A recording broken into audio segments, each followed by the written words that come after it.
দেখে ফেললাম ধনুষের ডাইরেক্ট করা অ্যাক্টিং করা বড় সিনেমা রায়ান। অবশ্যই দেখতে একটু আমার লেট হয়ে গেল। তো কেমন হলো সিনেমাটা? অনেক হাইপ ছিল এই সিনেমাটা নিয়ে, সব অডিয়েন্সের এক্সপেকটেশন কি মিট করতে পারলো সিনেমাটা? পজিটিভ দিক, নেগেটিভ দিক সবকিছু নিয়ে কথা বলবো এই ভিডিওতে। তার আগে গল্পটা বলে নি। এখানে যে গল্পটা দেখানো হচ্ছে সেটা হচ্ছে তিনটে ভাই এবং একটা বোনের গল্প। তাদেরকে ছোটবেলাতেই তার মা বাবা ছেড়ে শহরে চলে যায় এবং শহর থেকে কোনোদিন আর গ্রামে ফেরে না। তো বাধ্য হয়ে এই চার ভাই বোনকেও গ্রাম ছাড়তে হয়, তারা শহরে গিয়ে পৌঁছায় এবং নিজেদের জীবন নিজেদের মতো করেই তৈরি করতে থাকে। কিন্তু আমাদের রায়ান মানে ধনুষ, যারা এই চারজনের মধ্যে বড় ভাই, সে একটা লড়াইতে ফেসে যায়।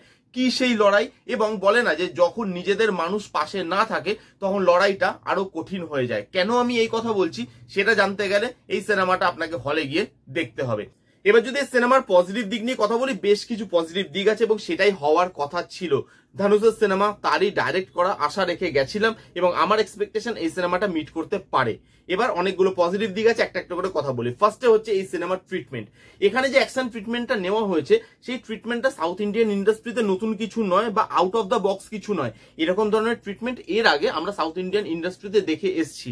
যদি বেস্ট এক্সাম্পল দিতে হয়, রজনী স্যারের জেলার বলে যে সিনেমাটা, সেই সিনেমাটাতে এরকম ধরনের অ্যাকশন সিকোয়েন্সেস আমরা দেখেছি।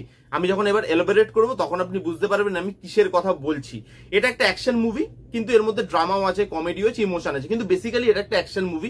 এখানে বড় বড় অ্যাকশন সিন বা অ্যাকশন সেট পিসেস আছে, কিন্তু এখানে হিরো অনেক সময় অন দা ফেস অ্যাকশন করছে না বা মারপিট করছে না, ব্যাকগ্রাউন্ডে মারপিট করছে, তার সাউন্ড এফেক্ট দিয়ে তার ইম্প্যাক্টটাকে বোঝানো হচ্ছে। এই যে ট্রিটমেন্টটা, জেলারে আপনি সিনগুলো মনে করুন এরকমই ধরনের কিছুটা ট্রিটমেন্ট ছিল, যে সেখানে হিরো অন দা ফেস মারপিটটা করছে না, ব্যাকগ্রাউন্ডে করছে, বিজিএম আর সাউন্ড এফেক্টের মাধ্যমে তার প্রেজেন্সটা বা তার ইম্প্যাক্টটা বোঝাচ্ছে। সে যে রেগে গেছে, তার রাগটা কতটা এক্সটেন্ড অব্দি চলে গেছে, সেই ফিলিংটা আপনি ব্যাকগ্রাউন্ডের ওই সাউন্ড দিয়ে বুঝতে পারছেন। এখানে ওই ট্রিটমেন্টটা নেওয়া হয়েছে অনেক জায়গায় এবং সেটা কিন্তু খুব খুব সুন্দর লাগে দেখতে। সেই ইম্প্যাক্টটা ফিল হয় অডিয়েন্সের, হিরোর যে ইম্প্যাক্টটা সেটা আপনি এই সিনেমাতে ওই অ্যাকশন গুলোতে ফিল করতে পারেন। তাই এই ট্রিটমেন্টটা নতুনত্ব না হলেও এই ট্রিটমেন্টটা এই সিনেমাতে বেশ ভালো লেগেছে। তার সঙ্গে বললাম এটা একটা action movie, on the face action তো অনেক জায়গায় নেই, কিন্তু অনেক জায়গায় আছে। বড় বড় সেট পিসেস আছে, বড় বড় অ্যাকশন সিকোয়েন্স আছে, সেগুলো খুব ভালোভাবে ডিজাইন করা, সেগুলো খুব ভালোভাবে কোরিওগ্রাফ করা। ধনুষকে হেভি লেগেছে দেখতে। তার সঙ্গে বা সেই অ্যাকশন সিকোয়েন্সেস এর মধ্যে এআর রহমানের বিজিএম সেই অ্যাকশন সিনগুলোকে না এক ধাপ ওপরে নিয়ে চলে যায়। সেখানে যেখানে অ্যাকশন হচ্ছে তার মধ্যে ওই বিজিএম, তার মধ্যে ক্যামেরা ওয়ার্ক, সেখানে লাইটিং এর কাজ আউটস্ট্যান্ডিং। যেভাবে টেকনিক্যালি এই সিনেমাটাকে স্ট্রং করা হয়েছে সেটা জাস্ট অসাধারণ।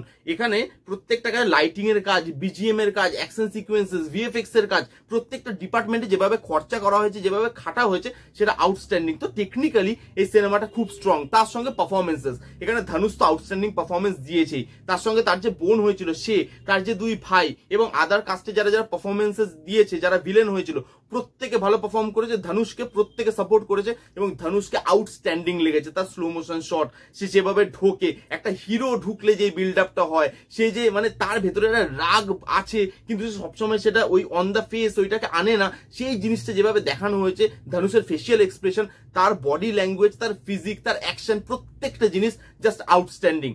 এই সিনেমাটা অ্যাকশন মুভি, কিন্তু এর মধ্যে ইমোশনাল পার্টও আছে। এখানে ধনুষ আর তার ভাইদের ইমোশন, তার বোনের সঙ্গে ধনুষের ইমোশন, এই জিনিসগুলো, ধনুষের সঙ্গে আর একটা লোক থাকে যে ধনুষকে বড় হতে সাহায্য করে, তার সঙ্গে ধনুষের ইমোশন, এই জিনিসগুলো যেভাবে ওয়ার্ক করে, অ্যাকশনের পাশাপাশি ইমোশনের জায়গাও কিন্তু আছে এবং দুটো ব্যালেন্স করে খুব সুন্দর রাখা হয়েছে সিনেমাতে। এবং দেখতে সিনগুলো বা ওই সিনেমাটা ওই ইমোশন বলুন, অ্যাকশন বলুন, প্রত্যেকটা জায়গায় কিন্তু ভালো লাগে। এই সিনেমাতে আরেকটা জিনিস আমার জন্য খুব ভালোভাবে ওয়ার্ক করে, সেটা হচ্ছে হিরোকে অ্যাজ হিউম্যান বিং দেখানো। অনেক জায়গায় কি হয়, হিরোকে এত ওভার দ্য টপ দেখিয়ে যে তার সাথে অডিয়েন্সের ইমোশনালি কানেকশনই তৈরি হয় না। কিন্তু এইখানে ধনুষের ক্যারেক্টারটাকে হিউম্যান ক্যারেক্টার রাখা হয়েছে, যে সে মারছে, সে হিরো, কিন্তু সেও কখনো কখনো লাইফে ফেলিয়ার ফেস করছে, সেও তার ফ্যামিলিকে অনেক সময় প্রোটেক্ট করতে পারছে না, তাকেও লোক ঠকিয়ে যাচ্ছে। সেই যে জিনিসগুলো, সেই যে ছোট ছোট human emotion, human touch, human failure, সেই জিনিসগুলো ধনুষের ক্যারেক্টারটা রাখা হয়েছে, যার জন্য না ওই ক্যারেক্টারটার ফিলিংসটা আমাদের কাছে এসে পৌঁছায়, ক্যারেক্টারটার সাথে আমরা ইমোশনালি কানেক্ট করতে পারি, হিরোকে খুব কাছের মানুষ বলে মনে হয়। তো সেই জিনিসটা আমার খুব ভালো লেগেছে।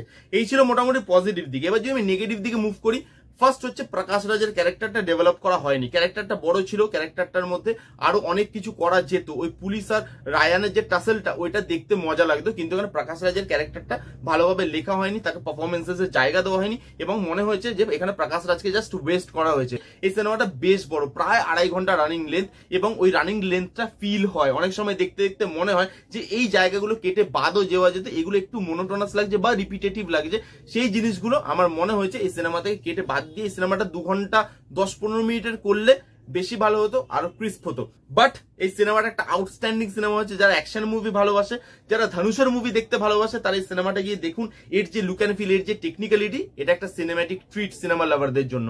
কারা কারা দেখেছেন রায়ান বলে সিনেমাটা কমেন্ট করে জানান, যারা যারা দেখেননি গিয়ে দেখে ফেলুন। আমার হেভি লেগেছে। এই ছিল রিভিউটা কেমন লাগলো জানাতে ভুলবেন না। রিভিউটা যদি ভালো লাগে তাহলে please give it a Thums up, like করবেন, কমেন্ট করবেন, শেয়ার করবেন, চ্যানেলটাকে মাস্ট সাবস্ক্রাইব করবেন। দেখা হচ্ছে নেক্সট কোনো ভিডিওতে, ততক্ষণ bye bye, take care and be safe.